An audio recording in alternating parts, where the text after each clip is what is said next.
കാറ്റത്തെ കിളിക്കൂടിന്റെ അടുത്തയാഴ്ചയിലെ എപ്പിസോഡിലെ promo വിശേഷങ്ങളിലേക്ക് എല്ലാവർക്കും സ്വാഗതം.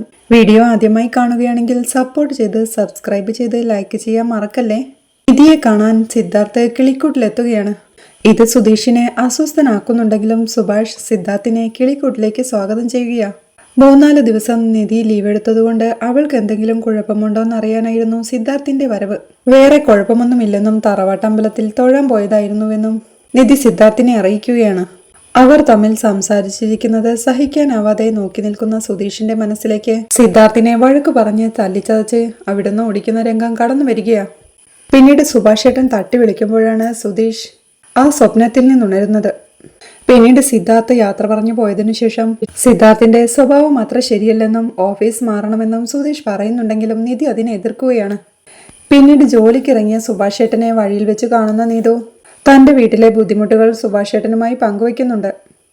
വീട്ടുകാർ വീണ്ടും പ്രശ്നങ്ങൾ ഉണ്ടാക്കിയും സ്നേഹത്തോടെയുമെല്ലാം തന്നെ വേറൊരു കല്യാണത്തിന് ഉപദേശിക്കുകയാണെന്നും തനിക്കിനി അവിടെ പിടിച്ചു നിൽക്കാൻ കഴിയില്ലെന്നും ഹരീഷുമായുള്ള തന്റെ കല്യാണം നടക്കണമെങ്കിൽ സുഭാഷേട്ടൻ പെട്ടെന്ന് കല്യാണം കഴിക്കണമെന്നുമാണ് നീതുവിന്റെ ആവശ്യം. സുഭാഷേട്ടന്റെ കല്യാണം കഴിയാതെ തന്നെ കല്യാണം കഴിക്കില്ലെന്ന് ഹരീഷ് തീരുമാനമെടുത്തിട്ടുണ്ടെന്നും ഇക്കാര്യം പറഞ്ഞാണ് വീട് വിട്ടിറങ്ങിയ തന്നെ അന്ന് കല്യാണം കഴിക്കാതെ തിരികെ വീട്ടിൽ കൊണ്ടുവിട്ടതെന്നും നീതു പറയുന്നതുകൾക്ക് സുഭാഷേട്ടൻ ആകെ തകർന്നു പോവുകയാണ്.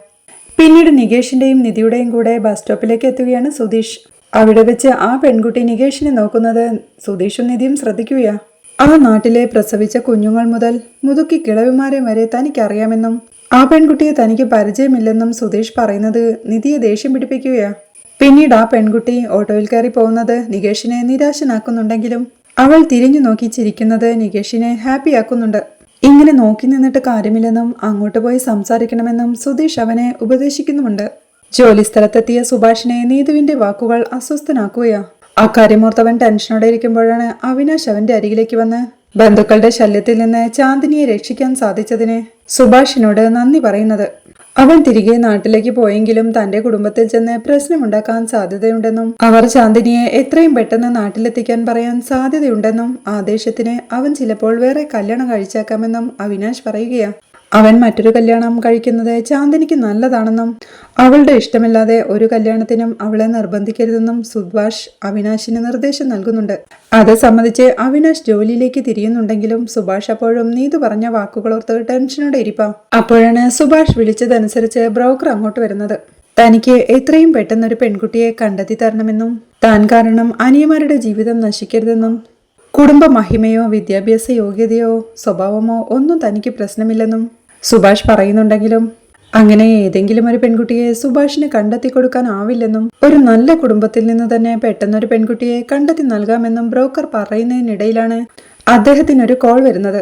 അയാൾ ആ കോൾ അറ്റൻഡ് ചെയ്ത് സുഭാഷിനോടായി പറയുന്നുണ്ട് ആ പെൺകുട്ടി ഡൈവോഴ്സിന് അപ്ലൈ ചെയ്തിട്ടേ ഉള്ളൂവെന്നും ഡൈവോഴ്സ് കിട്ടുമ്പോഴേക്കും കല്യാണം നടത്തണമെന്നാണ് അവളുടെ ആഗ്രഹമെന്നും അതിനുവേണ്ടി നിരന്തരം വിളിച്ചുകൊണ്ടിരിക്കുകയാണെന്നും ഇനി അവൾക്ക് വേണ്ടി ഒരു ഡൈവോഴ്സിയെ കണ്ടെത്തണമെന്നും ബ്രോക്കർ പറയുന്നത് കേൾക്കെ സുഭാഷേട്ടൻ വേഗത്തിൽ ഒരു കല്യാണം കഴിക്കണമെന്നും എങ്കിലേ ഹരീഷ് തന്നെ കല്യാണം കഴിക്കൂവെന്നും നീതു പറഞ്ഞ വാക്കുകൾ സുഭാഷ് ഓർക്കുകയാണ്. അങ്ങനെ അവൻ ഡൈവോഴ്സിന് അപ്ലൈ ചെയ്ത ആ പെണ്ണിനെ താൻ കല്യാണം കഴിക്കാമെന്ന് ബ്രോക്കറോട് പറയുകയാണ്. വീട്ടുകാർക്ക് ഇഷ്ടമാവില്ലെന്ന് പറഞ്ഞ് ബ്രോക്കർ സുഭാഷിനെ പിന്തിരിപ്പിക്കാൻ ശ്രമിക്കുന്നുണ്ടെങ്കിലും അവരെയെല്ലാം താൻ പറഞ്ഞു സമ്മതിപ്പിച്ചോളാമെന്നും തനിക്ക് ഉടനെ ഒരു കല്യാണം നടക്കണമെന്നും സുഭാഷും പറയുകയാ. ആ പെൺകുട്ടിക്ക് സുഭാഷിനേക്കാൾ 2-3 വയസ്സ് കൂടുതലാണെന്ന് ബ്രോക്കർ പറയുന്നുണ്ടെങ്കിലും അതൊന്നും തനിക്ക് പ്രശ്നമല്ലെന്നും ആ പെൺകുട്ടിയുടെ വീട്ടുകാർക്ക് സമ്മതമാണെങ്കിൽ താൻ ഓക്കെയാണെന്നും അന്വേഷിച്ചിട്ട് പറയണമെന്നും സുഭാഷ് പറയേ മനസ്സില്ലാ മനസ്സോടെ അതിന് സമ്മതിച്ച് ബ്രോക്കർ യാത്രയാവുകയാ.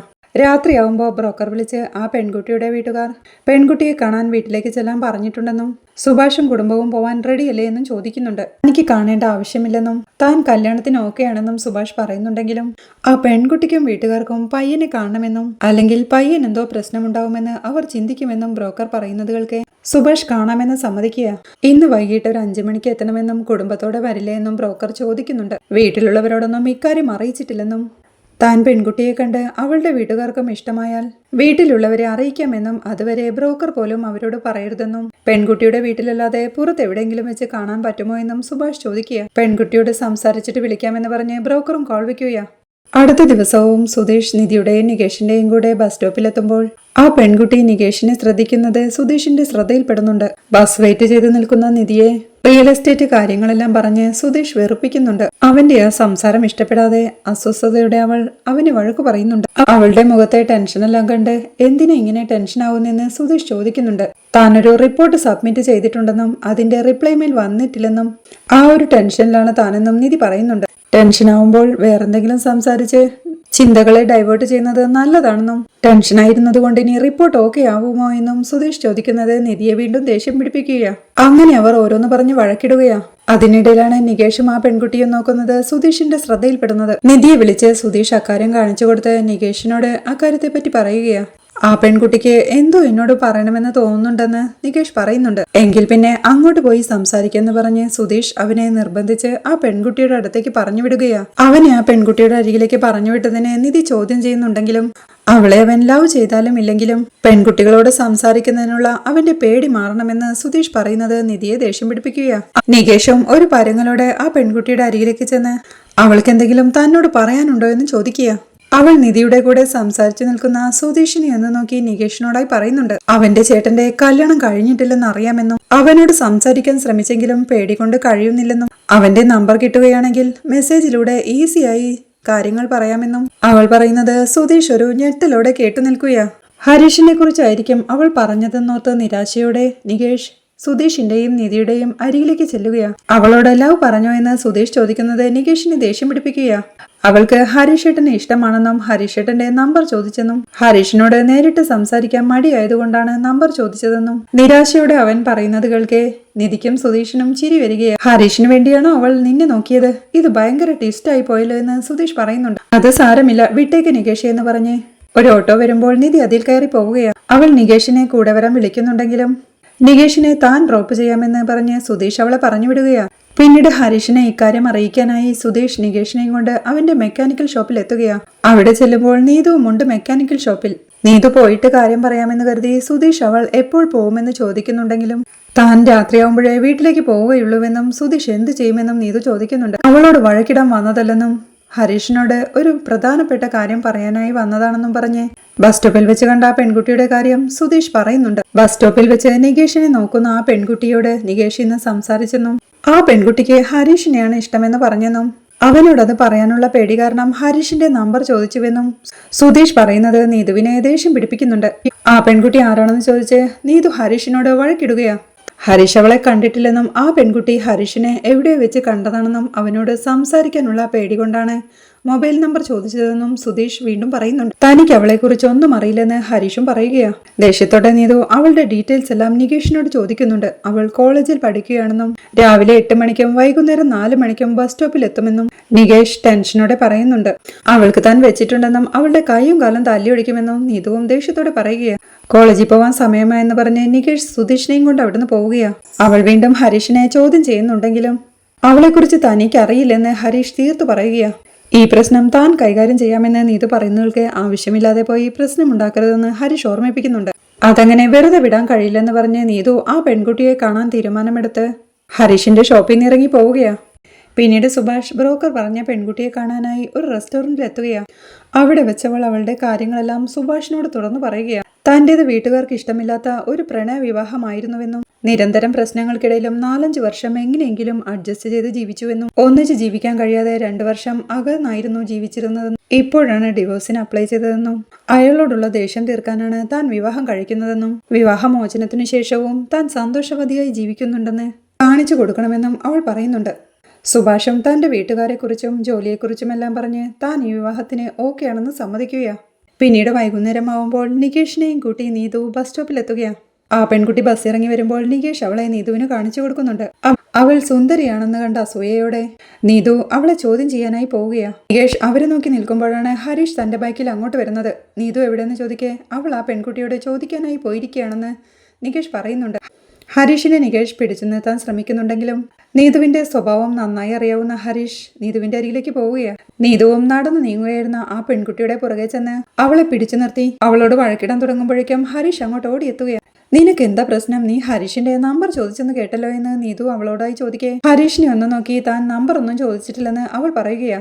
അത് കേട്ട് നീതുവും നികേഷിനെ അങ്ങോട്ട് വിളിച്ചു വരുത്തി ഹരീഷിനോട് സംസാരിക്കാനായി അവന്റെ നമ്പർ ചോദിച്ചില്ലേ എന്നും ചോദിച്ച് അവളോട് ദേഷ്യപ്പെടുകയാണ്. അപ്പോഴാണ് ആ പെൺകുട്ടിയും ആ സത്യം തുറന്നു പറയുന്നത്. താൻ ഹരീഷിന്റെ നമ്പറല്ല ചോദിച്ചതെന്നും ട്രാവൽസിൽ ജോലി ചെയ്യുന്ന ബസ് സ്റ്റോപ്പിൽ വെച്ച് കണ്ട ആ ചേട്ടന്റെ നമ്പറാണ് ചോദിച്ചതെന്നും അവൾ പറയുന്നവൾക്ക് നീതുവിനും സന്തോഷമാവുകയാണ്. സുധീഷിന്റെ നമ്പറാണ് അവൾ ചോദിച്ചതെന്നറിഞ്ഞ് അവളോട് സോറി പറഞ്ഞ് ഹരീഷിനെയും കൂട്ടി യാത്രയാവുകയാണ് നീതു. പിന്നീട് രാത്രിയാവുമ്പോൾ ഹാളിലിരുന്ന് ഓരോന്നും സംസാരിച്ചുകൊണ്ടിരിക്കുക സുധീഷും നിധിയും. ഹാളിൽ ടെൻഷനോടെ ഇരിപ്പുണ്ട് ഹരീഷും നികേഷും. ടെൻഷനോടെ ഇരിക്കണ ഹരീഷിനെ കണ്ട് ആ പെൺകുട്ടിയോട് നീ സംസാരിച്ചോ എന്ന് സുധീഷ് ചോദിക്കുന്നുണ്ട്. നീതു അവളെ പോയി ചോദ്യം ചെയ്തെന്നും സുധീഷിനെയാണ് അവൾ നോക്കുന്നതെന്നും സുധീഷിന്റെ നമ്പറാണ് അവൾ ചോദിച്ചതെന്നും നികേഷ് പറയുന്നത് കേൾക്കെ നിധിക്കും ദേഷ്യം വരികയാണ്. സുധീഷ് അവളുടെ കാര്യം വീണ്ടും താല്പര്യത്തോടെ സംസാരിക്കുന്നത് നിധിയെ അസ്വസ്ഥയാക്കുകയാണ്. അത് കാണേ സുധീഷ് വീണ്ടും അവളെ ദേഷ്യം പിടിപ്പിക്കാനായി ഓരോന്ന് പറയുന്നുണ്ടെങ്കിലും നിധി ദേഷ്യത്തോടെ എഴുന്നേറ്റ് റൂമിലേക്ക് പോയി ഡോർ അടയ്ക്കുകയാണ്. ആ സമയത്താണ് ബ്രോക്കർ സുഭാഷിനെ വിളിച്ച് നാളെ പെൺകുട്ടിയും അവളുടെ വീട്ടുകാരും സുഭാഷിന്റെ വീട്ടിലേക്കായി വരുന്നുണ്ടെന്ന് അറിയിക്കുന്നത്. താനിക്കാര്യം വീട്ടിൽ പറഞ്ഞിട്ടില്ലെന്ന് സുഭാഷ് ടെൻഷനോടെ പറയുന്നുണ്ടെങ്കിലും എല്ലാം ഓക്കെയായ സ്ഥിതിക്ക് വീട്ടിൽ പറയണമെന്നും നാളെ വൈകിട്ട് 5 മണിക്ക് അവർ എത്തുമെന്നും പറഞ്ഞ് ബ്രോക്കർ കോൾ വെക്കുകയാണ്. രാത്രി ഏറെ വൈകിട്ടും ഉറങ്ങാതെ ഹാളിലിരിക്കുന്ന സുധീഷിന്റെയും നികേഷിന്റെയും ഹരീഷിന്റെയും അരികിലേക്ക് നിധി എത്തി. ഉറങ്ങാറായില്ലേ, സുഭാഷ് ഏട്ടൻ എവിടെയെന്ന് ചോദിക്കുന്നുണ്ട്. സുഭാഷ് ഏട്ടൻ പിന്നാമ്പുറത്തുണ്ടെന്ന് പറയുമ്പോൾ മൊബൈൽ നോക്കിയിരിക്കുന്ന സുധീഷും സന്തോഷത്തോടെ തന്നെ ലവ് ചെയ്യുന്ന ആ പെൺകുട്ടിയുടെ പേര് കണ്ടുപിടിച്ചെന്നും ഗായത്രിയാണെന്നും പറയുന്നത് നിധിയെ വീണ്ടും ദേഷ്യം പിടിപ്പിക്കുകയാണ്.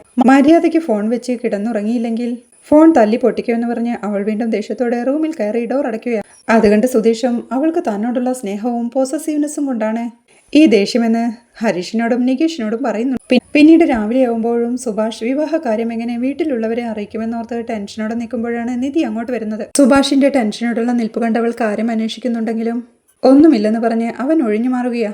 അങ്ങോട്ട് വരുന്ന നികേഷും ഹരീഷും എല്ലാം സുഭാഷ് ഏട്ടന്റെ ഭാവമാറ്റം ശ്രദ്ധിക്കുന്നുണ്ടെങ്കിലും ജോലിയിലെ ടെൻഷനാണെന്ന് പറഞ്ഞ് അവൻ ഒഴിഞ്ഞു മാറുകയാ. അപ്പോഴേക്കും സുധീഷ് അവിടെ ആ പെൺകുട്ടിയെ കാണാനായി പുതിയ ഷർട്ടെല്ലാം ഇട്ട് സ്പ്രേ എല്ലാം അടിച്ച് ഒരുങ്ങുന്നുണ്ട്. അങ്ങോട്ട് വന്ന നിധിയോടും നികേഷിനോടുമെല്ലാം അവളോട് സംസാരിക്കാനായി പോവുകയാണെന്ന് സന്തോഷത്തോടെ അവൻ പറയുന്നത് നിധിയെ ദേഷ്യം പിടിപ്പിക്കുകയാണ്. പിന്നീട് റെഡിയായി നിധിയെയും നികേഷിനെയും ബസ് സ്റ്റോപ്പിലേക്ക് വിളിക്കുന്നുണ്ടെങ്കിലും സുധീഷിനോട് തനിച്ചു പോകാനായി അവർ പറയുകയാണ്. അതുകൾക്ക് സുധീഷും സന്തോഷത്തോടുകൂടി അവരോട് ഓക്കെ പറഞ്ഞ് പോവാൻ തുടങ്ങുകയാണ്. പെൺകുട്ടികളെ വായിൽ നോക്കാൻ പോകുന്നതിനെ പറ്റി ചോദ്യം ചെയ്ത് നിധി അവനെ കുനിച്ചു നിർത്തി ഇടിക്കുന്നത് അവൾ സ്വപ്നം കാണുകയാണ്. അവളുടെ പരിസരബോധം മറന്നുള്ള നിൽപ്പ് കണ്ട് സുധീഷ് വിളിക്കുമ്പോഴാണ് അവൾ ചിന്തകളിൽ നിന്നുണരുന്നത്. എന്താ നിധി ആലോചിച്ച് നിൽക്കുന്നതെന്ന് സുധീഷ് ചോദിക്കേ ഒന്നുമില്ല, സുധീഷ് പോവാൻ നോക്കെന്ന് പറയേ സുധീഷ് എല്ലാവരോടും സന്തോഷത്തോടുകൂടി ബൈ പറഞ്ഞു പോവുകയാണ്. ഇവനെന്താ ഇങ്ങനെയെന്ന് സുഭാഷ് ഏട്ടൻ ചോദിക്കേ എന്തെങ്കിലും ആവട്ടെ സുഭാഷ് ഏട്ടൻ എന്ന് പറഞ്ഞ് നിധി റൂമിലേക്ക് കയറി പോവുകയാണ്. സുധീഷ് ഏട്ടൻ അറിഞ്ഞാണോ അറിയാതെയാണോ ഈ ചെയ്യുന്നതെന്ന് അറിയില്ലെന്നും ഇങ്ങനെയെല്ലാം ചെയ്യുന്നത് ഏട്ടത്തിയെ കൂടുതൽ ദേഷ്യം പിടിപ്പിക്കുകയേ ഉള്ളൂ എന്നും പറഞ്ഞ് ഹരീഷും അവിടുന്ന് പോവുകയാണ്. പിന്നീട് നിധിയും നികേഷും സുഭാഷ് ഏട്ടനോട് യാത്ര പറഞ്ഞിറങ്ങുന്നുണ്ട്. ആദ്യമേ ബസ് സ്റ്റോപ്പിലെത്തിയ സുധീഷ് നിധിയും നികേഷും നടന്നു വരുന്നത് കണ്ട് നിധിയെ ദേഷ്യം പിടിപ്പിക്കാനായി ആ പെൺകുട്ടിയോട് ഓരോന്ന് സംസാരിക്കുകയാ. അതുകണ്ട് ദേഷ്യത്തോടെ നിധിയും ഈ പേക്കൂത്തെല്ലാം തനിക്ക് കണ്ടു നിൽക്കാൻ കഴിയില്ലെന്നും ഓട്ടോ വന്നാൽ താൻ അതിൽ കയറി പോകുമെന്നും ദേഷ്യത്തോടെ നികേഷിനോടായി പറയുന്നുണ്ട്. ഒരു ഓട്ടോ വരുമ്പോഴേക്കും സുധീഷിനെ ഒന്ന് ദേഷ്യത്തോടെ നോക്കി നിധി ആ ഓട്ടോയിൽ കയറി പോവുകയാണ്. നിരാശയോടെ അവർ സംസാരിക്കുന്നത് നോക്കി നിൽപ്പാ നികേഷ്. പിന്നീട് സുഭാഷ് നിധിയെ ഓഫീസിൽ ചെന്നു കണ്ട് അവളോട് തന്റെ വിവാഹ കാര്യത്തെക്കുറിച്ച് പറയുന്നുണ്ട്. ബ്രോക്കർ വഴി വന്ന വിവാഹാലോചനയാണെന്നും താൻ അവളെ നേരിട്ട് പോയി കണ്ട് സംസാരിച്ചെന്നും ഇന്ന് വൈകുന്നേരം 5 മണിക്ക് പെൺ വീട്ടുകാർ വീട്ടിലേക്ക് വരുന്നുണ്ടെന്നും സുഭാഷ് ഏട്ടൻ പറയുന്നത് കേൾക്കെ ഇത് നേരത്തെ പറയാതിരുന്നത് എന്താണെന്നും ഇതറിഞ്ഞാൽ എല്ലാവരും സന്തോഷിക്കുമെന്നും ഉറപ്പായും വൈകുന്നേരം 5 മണിക്ക് എല്ലാവരെയും കൂട്ടി താൻ അവിടെ എത്തിക്കോളാമെന്നും നിധി സുഭാഷിന് ഉറപ്പ് നൽകുകയും പിന്നീട് വൈകുന്നേരം നിധി പറഞ്ഞതനുസരിച്ച് നേരത്തെ വീട്ടിലെത്തിയ നികേഷിനോടും ഹരീഷിനോടും സുധീഷിനോടുമെല്ലാം സുഭാഷ് ഏട്ടന് ഒരു കല്യാണം റെഡിയായിട്ടുണ്ടെന്നും പെൺവീട്ടുകാർ വീട്ടിലേക്ക് വരുന്നുണ്ടെന്നും അറിയിക്കെ സുഭാഷ് ഏട്ടൻ നേരിട്ട് കണ്ടുറപ്പിച്ച ഈ വിവാഹാലോചനയെ കുറിച്ചറിഞ്ഞ് അവരെല്ലാം ഞെട്ടുകയാ. ഹരീഷിനെ പലഹാരം വാങ്ങിക്കാനായി പറഞ്ഞുവിട്ട് നിധി വീടെല്ലാം ക്ലീൻ ചെയ്യുകയാ. ആ സമയത്ത് അവളെ ദേഷ്യം പിടിപ്പിക്കാനായി സുധീഷ് ബസ് സ്റ്റോപ്പിൽ കണ്ട പെൺകുട്ടിയെ മൊബൈലിൽ വിളിക്കുന്നുണ്ട്. അവൾ ദേഷ്യത്തോടെ അവന് വഴക്കു പറഞ്ഞ് വീടെല്ലാം ഒരുക്കാൻ സഹായിക്കാനായി പറയുന്നുണ്ട്. നിധി ദേഷ്യത്തോടെ വീടെല്ലാം റെഡിയാക്കുന്നത് കണ്ട് സുധീഷും ഒരു ചിരിയോടെ ആ കോൾ വെക്കുകയാണ്. വീട്ടിലെത്തിയ ഭാസ്കരനും പെൺവീട്ടുകാർ വീട്ടിലേക്ക് വരുന്നതറിഞ്ഞ് ആദ്യമേ അറിയിക്കാത്തതിനെ ചൊല്ലി നിധിയോടും കൂട്ടരോടും വഴക്കിടുന്നുണ്ടെങ്കിലും അച്ഛനെ വഴക്ക് പറഞ്ഞ് സുഭാഷ് ഏട്ടൻ ഇപ്പോഴാണ് അവരെ പോലും ഇക്കാര്യം അറിയിച്ചതെന്നും അവർ വരുമ്പോഴേക്ക് പെട്ടെന്ന് റെഡി ആയിരിക്കണമെന്നും താക്കീതോടെ പറയേ ഭാസ്കരൻ അവളെ അനുസരിക്കുകയാ. പിന്നീട് പെൺകുട്ടിയും വീട്ടുകാരും ബ്രോക്കറും എല്ലാം എത്തുമ്പോഴേക്കും സുഭാഷും കൂട്ടരും അവരെ സന്തോഷത്തോടെ സ്വീകരിച്ചിരുത്തുകയാ. സുഭാഷ് വീട്ടുകാരെ എല്ലാം അവർക്ക് പരിചയപ്പെടുത്തുമ്പോഴേക്കും നിധി അവർക്ക് ചായ കൊണ്ട് കൊടുക്കുകയാ. അവർ വീണ്ടും കാര്യങ്ങളെല്ലാം സംസാരിച്ചുകൊണ്ടിരിക്കെ നിധി പെൺകുട്ടിയെ വിളിച്ചുകൊണ്ടുപോയി വീടെല്ലാം ചുറ്റിക്കാണിച്ചു കൊടുക്കുകയാ. ഹരീഷും നികേഷുമെല്ലാം സംശയത്തോടെ അത് പെൺകുട്ടിയുടെ ചേച്ചി ആയിരിക്കാമെന്ന് പറയുന്നുണ്ട്. സുഭാഷ് മൂത്തചേട്ടനായതുകൊണ്ട് എല്ലാവരുടെയും ഉത്തരവാദിത്തം സുഭാഷിന്റെ തലയിലായിരിക്കുമല്ലേ എന്ന് പെൺകുട്ടിയുടെ അമ്മ ചോദിക്കെ സുഭാഷ് ഏട്ടനെ അവർ ഒരിക്കലും ബുദ്ധിമുട്ടിക്കില്ലെന്നും സുഭാഷ് ഏട്ടന്റെ ജീവിതത്തെ അത് ബാധിക്കില്ലെന്നും ഹരീഷ് അവർക്ക് വാക്കു നൽകുന്നുണ്ട്. പിന്നീട് ബ്രോക്കർ പെൺവീട്ടുകാരെയെല്ലാം സുഭാഷിന്റെ വീട്ടുകാർക്ക് പരിചയപ്പെടുത്തുകയാ. പെൺകുട്ടിയെ കണ്ട് പെൺകുട്ടിയുടെ ചേച്ചിയായിരിക്കുമല്ലേ എന്ന് സുധീഷ് ചോദിക്കേ താനാണ് പെൺകുട്ടിയെന്നും തനിക്ക് 35 വയസ്സുണ്ടെന്നും തന്റെ രണ്ടാമത്തെ കല്യാണമാണെന്നും എല്ലാം സുഭാഷിനോട് പറഞ്ഞിട്ടുണ്ടെന്നും അവൾ പറയുന്നത് കേൾക്കേ എല്ലാവർക്കും അതൊരു ഷോക്കാവുകയാ. സുഭാഷ് അവരോട് അതൊന്നും പറഞ്ഞിട്ടില്ലെന്നറിഞ്ഞ ആ പെൺകുട്ടി വീണ്ടും ഇത് തന്റെ രണ്ടാം വിവാഹമാണെന്നും ഡിവോഴ്സ് ഇതുവരെ കിട്ടിയിട്ടില്ലെന്നും കിട്ടിയാൽ ഉടനെ കല്യാണം നടത്തണമെന്നും പറയുന്നുണ്ട്. അവളുടെ വയസ്സ് കേട്ട് ഭാസ്കരൻ അസ്വസ്ഥനാവുന്നുണ്ടെങ്കിലും സുഭാഷ് സമ്മതമാണെന്ന് അറിയിച്ചതിനെ തുടർന്ന് ബ്രോക്കറും പെൺവീട്ടുകാരും കൂടി കല്യാണ നിശ്ചയത്തിന്റെ ഡേറ്റ് തീരുമാനിക്കുകയാ. ഭാസ്കരനോട് ബ്രോക്കർ അനുമതി ചോദിക്കുമ്പോഴേക്കും എല്ലാ കാര്യങ്ങളും എന്നോട് ചോദിച്ചിട്ടല്ലോ ചെയ്യുന്നതെന്ന് പറഞ്ഞ് ഭാസ്കരൻ ദേഷ്യത്തോടെ അവിടെ നിന്ന് ഇറങ്ങിപ്പോവുകയാണ്. അങ്ങനെ പെൺവീട്ടുകാർ നിശ്ചയത്തിന്റെ തീയതിയെല്ലാം തീരുമാനിച്ച് സുഭാഷിനോടും കൂട്ടരോടും യാത്ര പറഞ്ഞിറങ്ങുകയാണ്. സുഭാഷ് ഏട്ടന്റെ ഈ തീരുമാനം നിധിയെയും കൂട്ടരെയും ആശങ്കയിൽ ആഴ്ത്തുകയാ. സുഭാഷിന്റെ അച്ഛനും അനിയന്മാരും ഈ ആലോചനയിൽ അതിർത്തി പ്രകടിപ്പിക്കുന്നുണ്ട്. സുഭാഷ് ഒറ്റയ്ക്ക് വിവാഹം തീരുമാനിച്ചതും പെട്ടെന്നുള്ള ഈ നിശ്ചയവുമൊന്നും അവർക്ക് ഉൾക്കൊള്ളാൻ പറ്റുന്നതായിരുന്നില്ല. നിധി ടെൻഷനോടെ സുഭാഷേട്ടനെ കണ്ട് സംസാരിച്ച് അവന്റെ മനസ്സറിയാൻ ശ്രമിക്കുന്നുണ്ടെങ്കിലും തനിക്ക് ഈ വിവാഹത്തിന് പൂർണ്ണ സമ്മതമാണെന്ന് പറഞ്ഞ് സുഭാഷ് ഒഴിഞ്ഞു മാറുകയാ. പിന്നീട് സുധീഷും നിധിയും ജയന്തിയെ ഒരു റെസ്റ്റോറന്റിൽ വെച്ച് കാണാൻ തീരുമാനിക്കുകയാണ്. അവർ തമ്മിൽ സംസാരിക്കുന്നതിനിടയിൽ ജയന്തി തന്റെ മുൻ ഭർത്താവിനോടുള്ള പക തീർക്കുന്നതിനും വിവാഹമോചനത്തിന് ശേഷവും താൻ സന്തോഷവതിയായി ജീവിക്കുന്നുണ്ടെന്ന് അയാൾക്ക് കാണിച്ചു കൊടുക്കുന്നതിനും വേണ്ടിയാണ് ഈ വിവാഹത്തിന് തയ്യാറാകുന്നതെന്ന കാര്യം മനസ്സിലാക്കുകയാ. മുൻ ഭർത്താവിനോടുള്ള പ്രതികാരം തീർക്കാൻ വേണ്ടിയാണ് അവൾ ഈ വിവാഹത്തിന് തയ്യാറെടുക്കുന്നതെന്നറിഞ്ഞ അവർ ആകെ അസ്വസ്ഥരാവുകയാണ്. പിന്നീട് സുഭാഷ് വല്യച്ഛൻ ഗംഗാധരനെ കണ്ട് കല്യാണ നിശ്ചയത്തിൽ പങ്കെടുക്കാനായി വിളിക്കുന്നുണ്ടെങ്കിലും അദ്ദേഹം അത് നിരസിക്കുകയാണ്. പിന്നീട് സുനന്ദ നിർബന്ധിക്കുന്നതോടെ ലളിതയും ഗംഗാധരനുമെല്ലാം നിശ്ചയത്തിൽ പങ്കെടുക്കാൻ തീരുമാനിക്കുകയാ. ഇതിനിടയിൽ സുധീഷ് ചെന്ന് പെൺകുട്ടിയെക്കുറിച്ചും പെൺകുട്ടിയുടെ വീട്ടുകാരെക്കുറിച്ചും അയൽവാസികളോടെല്ലാം അന്വേഷിക്കുന്നുണ്ട്. അവരെല്ലാം ആ കുടുംബത്തെക്കുറിച്ച് മോശം അഭിപ്രായമാണ് പറയുന്നത്. നിശ്ചയത്തിന് പോവാൻ റെഡിയായി നിൽക്കുന്ന നിധിയോട് ഹരീഷും സുധീഷും ഇക്കാര്യം പറയുന്നുണ്ട്. സുഭാഷേട്ടൻ ഇപ്പോൾ കല്യാണം റെഡിയായതിന്റെ സന്തോഷത്തിലാണെന്നും തൽക്കാലം നിശ്ചയം നടക്കട്ടെ എന്നും വേറെന്തെങ്കിലും പ്രശ്നമുണ്ടായാൽ സുഭാഷേട്ടനോട് പറഞ്ഞ് ഈ കല്യാണം വേണ്ടെന്ന് വെക്കാമെന്നും നിധിയും അവർക്ക് വാക്കു നൽകുകയാണ്. നിശ്ചയത്തിന് പോവാൻ നീതുവും റെഡിയായി വരുന്നുണ്ട്. ഹരീഷും സുധീഷുമെല്ലാം വരണ്ടെന്ന് പറഞ്ഞ് അവളെ തിരിച്ചയക്കാൻ ശ്രമിക്കുന്നുണ്ടെങ്കിലും നീതു തിരിച്ചു പോവില്ലെന്ന് വാശി പിടിക്കുകയാ. പിന്നീട് സുഭാഷും കൂട്ടരും അമ്മായിയും വെല്ലിച്ചനും സുനന്ദയും ഒന്നിച്ച് നിശ്ചയത്തിന് പോകുന്നതും അവിടെ എത്തുമ്പോഴാണ് പെൺകുട്ടി തന്റെ മുൻ ഭർത്താവിനോടൊത്ത് ജീവിക്കാൻ തീരുമാനിച്ചെന്നും ഈ വിവാഹത്തിന് അവർക്ക് സമ്മതമല്ലെന്നും അറിയിക്കുന്നതും അതറിഞ്ഞ് സുഭാഷും വീട്ടുകാരും അവരോട് വഴക്കിട്ട് ചോദ്യം ചെയ്ത് ഇറങ്ങിപ്പോരുന്നതും സുഭാഷ് ആകെ തകർന്നു പോകുന്നതും പെട്ടെന്ന് വിവാഹം കഴിക്കണമെന്നുള്ള നീതുവിന്റെ നിർബന്ധം കാരണമാണ് സുഭാഷ് ഏട്ടൻ ഇങ്ങനെ ഒരു വിവാഹത്തിന് സമ്മതിച്ചതെന്ന് വീട്ടുകാർ അറിയുന്നതുമെല്ലാമാണ് വരാനിരിക്കുന്ന എപ്പിസോഡിലെ വിശേഷങ്ങൾ. വീഡിയോ ഇഷ്ടമായാൽ സപ്പോർട്ട് ചെയ്ത് സബ്സ്ക്രൈബ് ചെയ്ത് ലൈക്ക് ചെയ്യാൻ മറക്കല്ലേ.